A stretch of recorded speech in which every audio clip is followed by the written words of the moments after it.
Hello, my friends, and welcome to the Seeds and Weeds podcast.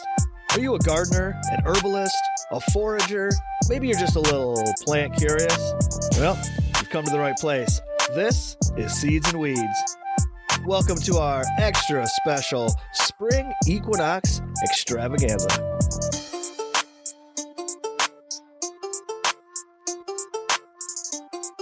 Hey everybody, welcome back to the show. Today is our special, super special Spring Equinox extravaganza. Spring is here and we are so excited to celebrate. There are so many great things happening around Small House Farm right now. Maple syrup being the first one that comes to mind. We've been doing a lot of maple syrup. We're tapping trees. Sap's coming in. Yeah, I think by the time this episode is actually airing, that I'm sure we'll be done boiling and sap will be done running. As soon as the buds open on the trees, we have to stop collecting the sap. It's when the sap stops being so sweet. That's right. It's going to get bitter and cloudy as soon as the maple buds open. And the way the weather's been, it's like really warmed up. Sap's flowing great, but it's just a short matter of time before it's over. So we're going to get what we can get while the getting's good.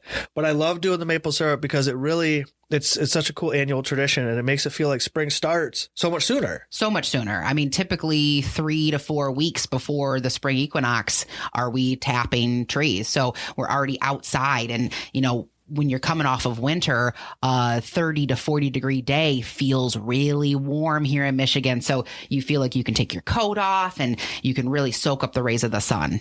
Just a quick plug for our YouTube channel. If you go over there, you can find some videos that we've made a couple years back of us doing the maple syrup. It's got everything from identifying maples, tapping the trees, boiling it down, bottling it up, every step of the way. It's so much fun. Another thing that's going on here on the farm that's spring related is prepping for the seed starting. There's actually a few seeds already started, but mostly we're just doing the prep to get everything ready. What are we doing out there, Heather? You know, we're cleaning trays. We're collecting our supplies. So we kind of talked about this in the last episode of the podcast, but all those things, we need to collect the trays. We need to get the light set up. We got to put the shelf up. We got to make space. So we've been working on that, and ordering seeds and getting them started is happening. It's happening. And once it starts, it doesn't stop. That's for sure. You'll all notice I'm going to take a quick aside here. The Heather is back in the studio with us. We've been getting some great feedback from folks. We could see this season we've kind of changed the format a little bit, and people have been saying they love it. They love hearing from Heather. She's the real star here, right? She's a superstar. Everybody loves having her in here. So we're like, well, why don't we just keep doing it? It's been so much fun.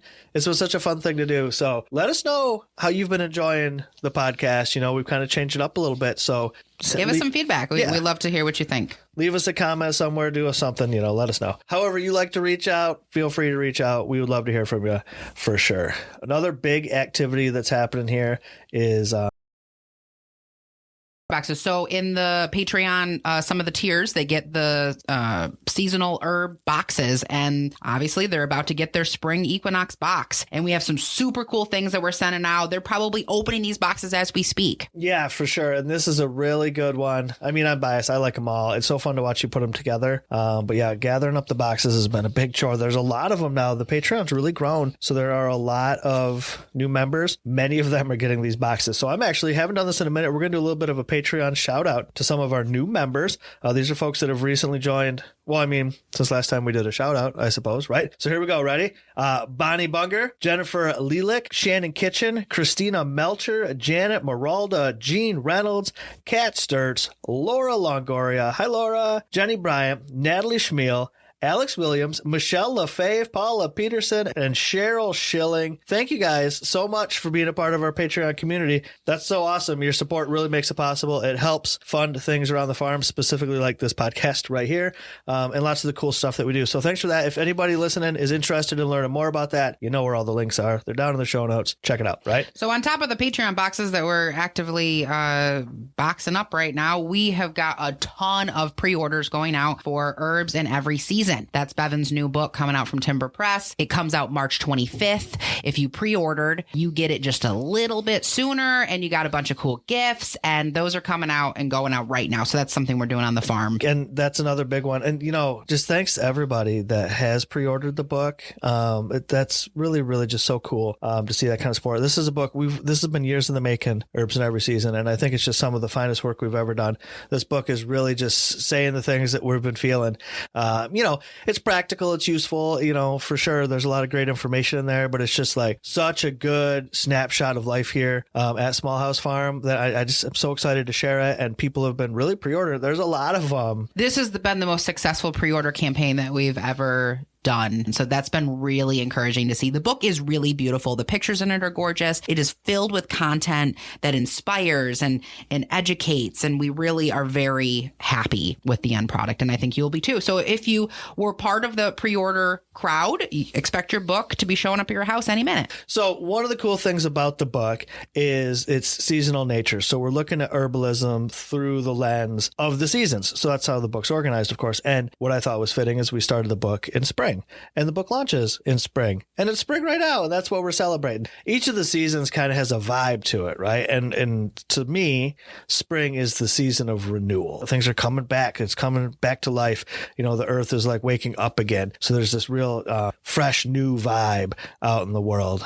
So we thought it might be fun maybe if Heather shared a brief excerpt from the book, the section, specifically the introduction to spring. So the season of renewal. At long last, spring has arrived. At our home in Michigan, the season is heralded by many sights and sounds of life renewed. Whether it's the chorus of spring peepers that serenades us every evening, the young green plants pushing forth from the soil, or the migratory return of the somewhat eerie turkey vultures, Mother Nature and her many creations are suddenly springing to life all around us. There's certainly something special about this magical time. As the days slowly begin to lengthen and birdsong once again fills the morning air, the excitement is almost tangible as Mother Nature breathes a collective sigh of relief. We've made it. And herbalism, like everything else in life, is about relationships. Relationships with ourselves, our community, and the plants we work with. When we plant seeds in the soil, we foster a deeper relationship with herbs. We're with the plants, coaxing the young seedlings from seed all the way until the harvest that marks the end of their life. As part of this sacred circle, we learn that truly rely on each other to make the most of the time we share on Earth. And we do it together, one season at a time. That was nice. Thank you for sharing that. Again, that was an excerpt from Herbs in Every Season, part of the introduction to the spring season. And, it gets me thinking when I think about spring, we talk about the spring equinox. It's the spring equinox special. What the heck is an equinox? Yeah, what is that? Tell me about it. I actually looked this up because I wanted to get a really specific definition for everybody. So the vernal equinox is what the spring equinox is known as. The vernal equinox, it marks the moment when the sun crosses the celestial equator, moving from south to north, and is considered the beginning of spring in the northern hemisphere. So I thought that was interesting about how it moves across the equator. So I dug in a little bit deeper here. And what's happening is the Earth's axis is tilted not towards the sun or away from the sun, but like perfectly equal with the sun. That's the axis of the Earth. So it results in an equal amount of daylight and darkness everywhere in the northern hemisphere in all latitudes. So today is the day. It's 12 hours of light and 12 hours of dark is the spring equinox. And you'll see this in a lot of different calendars, actually listed as the beginning of the year. This is considered the new year in many, the Assyrian calendar, the Persian calendar, all consider the spring equinox actually the beginning of the year. And I thought that was kind of cool. It seems appropriate because it feels like the beginning of the year. Definitely. Things are springing to life and they're beginning. So that makes sense. A lot of plants popping up right now or coming into it, or the seeds are getting started or whatever it might be. And I mean, wherever you're at, wherever you're listening from, I'm sure that you've got all sorts of cool spring plants that are maybe different than ours. So I'd love to hear about those. Actually, we got listeners from all over the world. So if everybody wants to share, that would be really nice. But here, some of the plants that we might be thinking about in the garden would be herbs like calendula, dill. Those are two seeds that we're going to be starting right away. And then we got a couple that have already been popping up. They're biennials or perennial plants. We've got our parsley, of course, is one of the first things to come to life in the spring in the garden. And then the fennel, that bronze fennel that we grow. Oh my gosh. And we have fennel all over the garden. Oh yeah. The way that it unfurls, it's like this big, bronze, reddish, rusty feather that just comes out of the earth. It's such a cool plant. It's like, hello, I'm here. But there's a lot of wild plants coming up and happening in the spring, right? Some of the classics, of course, dandelion. Yeah, I think you either love or hate a dandelion, but you definitely need to learn to love them. They have a lot of benefits. Yep, chickweed's another one. For us, the chickweed, it grows abundantly all around by the compost area, just like a thick carpet of it. So that's up and at 'em. And then again, some cool wild plants, right? What about the violets? Love the violets. So here's a funny story. When we first moved out here to Small House many moons ago, there was really no violets violets on the property at all. And I was so disappointed that when we were at other places that had violets, I would dig them up and bring them home and move them in, nestle them in. And now we find them all over the place. They're a beautiful purple flower that really makes you feel happy. Another plant that we see a lot in the spring is the stinging nettles. Stinging nettle. And last year we actually found it in the compost, which wasn't ideal in our head because we don't want the stinging nettle popping up wherever it wants to, for obvious reasons. It stings. Yeah, right. It says on here, I thought this was a funny little phrase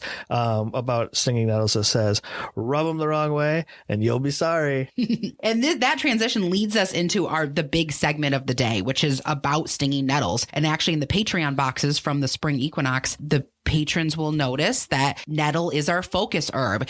Each box this year is going to have a focus herb. So you'll see that nettles is the one. So we wanted to make a whole segment about nettles and really dive into what nettles means to us and how we can use it and how it grows. It's actually a double sweet tie-in because the nettles that are in the Patreon box, it's a delicious nettles tea, which is a recipe from Herbs in Every Season. Yes. This year, the boxes focus heavily on Herbs in Every Season. So I took recipes and information and inspiration out of that book to make the boxes. That's super cool. Super cool. And nettles is, it's a really nice one. Now, like Heather mentioned, it's kind of starting to creep into our property a little bit. And so we're dealing with that. But in the wild, you're most often going to find nettles growing in moist soil. It likes to be usually an understory plant in the shade. You'll see it by the river. Very often it likes that. But even like low-lying forest, you'll be able to find it for sure. That's where we harvest ours. It's a lower level forest, so it's pretty moist soil. It's not by any river or body of water, but where we've always wildcrafted it has been in just a lower area of a larger wooded park, basically in the outskirts of the city. Yep. Yeah, for sure. So it likes that wet soil. So we're harvesting Urtica dioica, which is the most common species of stinging nettles. So what you're going to find with the nettles, of course, is that it stings, and that's why it gets its name stinging nettle. So if you look at the nettles up close, you'll see that like along the underside of the leaf and down the stem are these little hairs, right? And then if you could look at those hairs under a microscope, you'd see that at the end of each one of them is like a little sphere, formic acid, histamines and things. That's what gives it its sting. So it's just like a defense mechanism for the plant to protect it. But, you might want to wear gloves. Some people maybe long sleeve shirt, pants, when you're out there to protect your skin. Once you've done it enough, you kind of come to like it. I think it's like an annual tradition in a way too. It's very invigorating, renewing, get your blood pumping, get out there and harvest some nettles. It's not bad. It's very exciting stuff. Some people are a little more affected than others. Like I will sometimes have the red rashy itch from the nettles for longer than Bevin might feel it for. So everybody's going to feel a little different. I have a little more sensitive skin. So you definitely want to be aware of that. When you find the nettles or wherever you're going to harvest them, make sure you're dressed properly. Sure. And, if you do get into the nettles and it bothers you, it's going to go away eventually. But if it takes a while, like it does with Heather, like some plantain salve or something is really going to help soothe your nettles situation a little bit too. So it's kind of cool. The plants are all working together out there. That's always nice. So what can we use nettles for in the apothecary? In the apothecary, nettles is an absolute powerhouse for sure. So it's antihistamine. So it's great for allergies. That's a use that a lot of folks are going to find.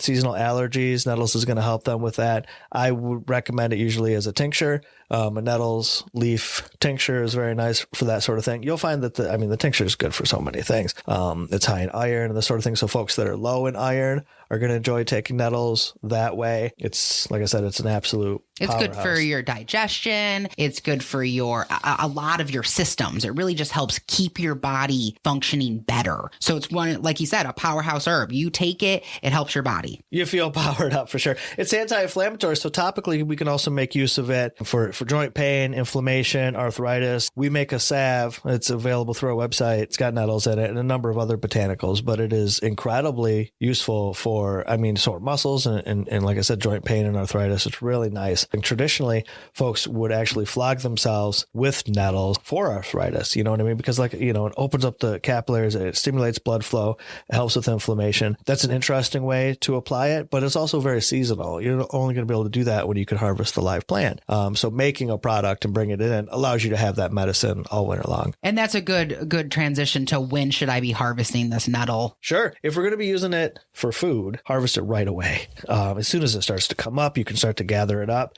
and start making use of it, eating it. Once you heat it, once you dry it, it's going to dissipate that formic acid, make it totally safe to consume. So as a young spring green, especially because it's so high in minerals, which is what our body needs in the spring, so getting out there right away. But for medicine, I mean, you can harvest this plant all the way until it starts to flower. Right now, this is for internal use, whether you're using it for teas, tinctures, whether you're just eating it in, stewed greens or whatever it might be, all the way up until it flowers. Once it flowers, the plant changes a little bit. It gets this crystalline structure in it that's really not good for you to internalize. It's an interesting thing. We can study a lot of plants, and you'll see that a lot of them change during their flowering period for various reasons, usually as a defense mechanism to stop predation, so they have time to make their flowers and seeds, and nettles is no exception. So it's going to do that. So again, to shorten that answer, harvest it for food before it flowers. If you're using it topically, it's not quite as important, and you can harvest it later. So if you're making salves or lotions or anything like that, you can harvest it anytime that the plant is available to you. If you're feeling extra industrious, it's a very fibrous stem that this plant will grow, and traditionally it's made into cordage. So if you really want to get out there and make use of a plant, I mean, every part of this plant is so useful and awesome. So nettles is a plant that everybody should get to know. And what the Patreon members that are getting the boxes are going to find is a cool new trading card that came in your box. It's got a beautiful picture of nettles. It's got a recipe on the back, and that's going to be a new thing they're experiencing in these boxes too, is these new trading cards. So each box will have a focus plant with a trading card. You got to collect them all. Which one's going to be next?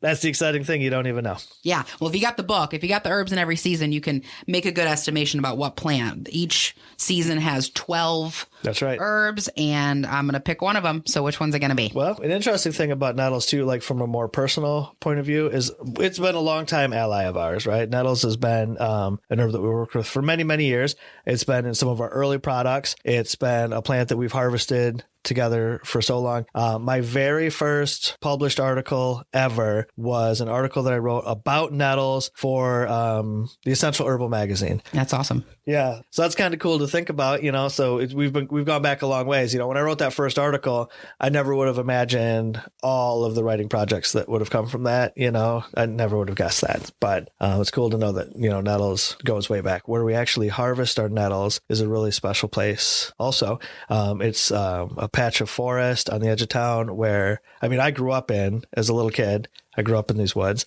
and then Heather and I, in our early days, we would, on dates and picnics and strolls through the woods, we would hang out in this exact same patch of forest that we still go to this day to gather these nettles. So that's sentimental, So for me, that's really such a perfect example of relationship with plants.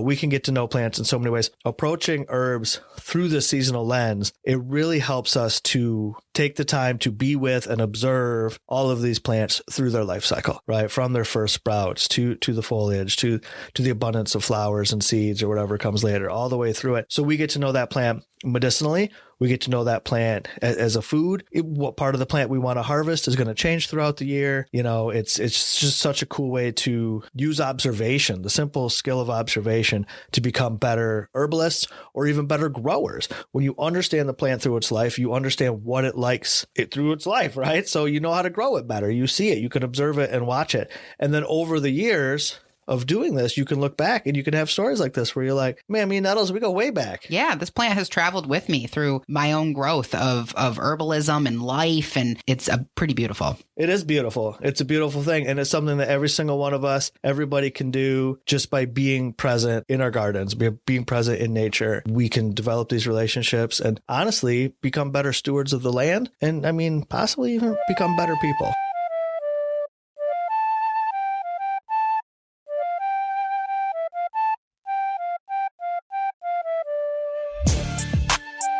Well, there you go. And here we are at the end of yet another episode together. Thank you so much for tuning in and hanging out with us today. Remember, if you enjoyed the podcast and you'd like to show your support, you can always join our community on Patreon. You can find that link and so much more at seedsandweedspodcast.com. This episode was edited and produced by all of us here at Small House Farm, and the music we're enjoying right now is a groovy flute trap freestyle from 1-7 Beats. Thanks again for spending some time with us today, folks. And we're going to take an extra moment to say a big time thank you to everyone that has pre-ordered copies of Herbs in Every Season, my brand new book from Timber Press. So Heather and I are going to sit down. We're going to rattle off some names, sit back, relax, enjoy the tunes, and we'll see you next time. Jordan Anspaugh, Teresa Barkwell, Heather Barnett, Joni Beals, Kathy Beadle, Kristen Brigman, Terry Brown, Lynn Bryant, Bonnie Buenger, David Burke, Karen Burr, Gene Calkins. Hi, Gene. Chris Carley, Brenda Carroll, Jennifer Carson, Holly Castle, Wendy Chapman, and Demetria Clark. Lily Clay, Catherine Clayton, Debbie Klein, Tori Cadona, Ralph Kuhn, Linda Cosby, Anna Coyle, Tracy Crawford, Crystal DeMeyer, Michaela Denny, Joyce Duncan, Linda Eckenrode, Patricia Eckhorn, Jessica Elfritz, Allison Ensley, Stephanie Fisher, Karen Forsyth, Deborah Francisco, Quinn Glensner, Richard Goslin, Kristen Borlay, Desiree Govitz, Christopher Gear, Mariah Hall, Pam Hammond, Angela Harrington, Robin Hissenberry, Christine Hodges-Pollen, Amy Holman, Kate Hauser, Lynna Howells, Catherine Hudman, Sunshine Humel, Nancy Humphrey, Sandra Ingram, Robert Jones, Brittany Hammerzell, Maureen Clemens, Amy Coerger-Meyer, Nicole Kozlowski, Laura Loris, hi Laura, Jennifer Leland, Michelle Littrell, Jeanette Merolda, Aline Macy, Catherine Mattis, Kawanda McBride, Mary Jane McIntyre, Tara McMillan, Christina Melcher, Catherine Milhorn, Candace Moore, Patsy Morgan, Deborah Myers, Ramonda Pemberton, Sharon Perry, Marlene Perry, hi Marlene, Carla Peterson, Joe Peterson, and Marissa Prisgint, Jenna Razor, Jesse Reed, Amanda Revolt, Gayla Reyes, Jean Reynolds, Katie Riddle, Emily Rogowski, Kate Safford, Lydia Sechrist, Elizabeth Shillings, Lori Sitsema, Denise Spencer, Diona Stepp, Sherry Stevenson, Randy Stewart, Katie Stockwell, Holly Simmons, Shelley Temple, Kevin Tierney, Steph Triplett, Margaret Triaki, Lucy Turner Pavlik, Barb Vanderhyde, Jamie Villanes, Sherry Wainio, Ryan Waters, Dawn Watson, April M. Watson, Julie Welch, Alexandra Williams, and Carol Wynn. Thank you all so much. We appreciate every single one of you.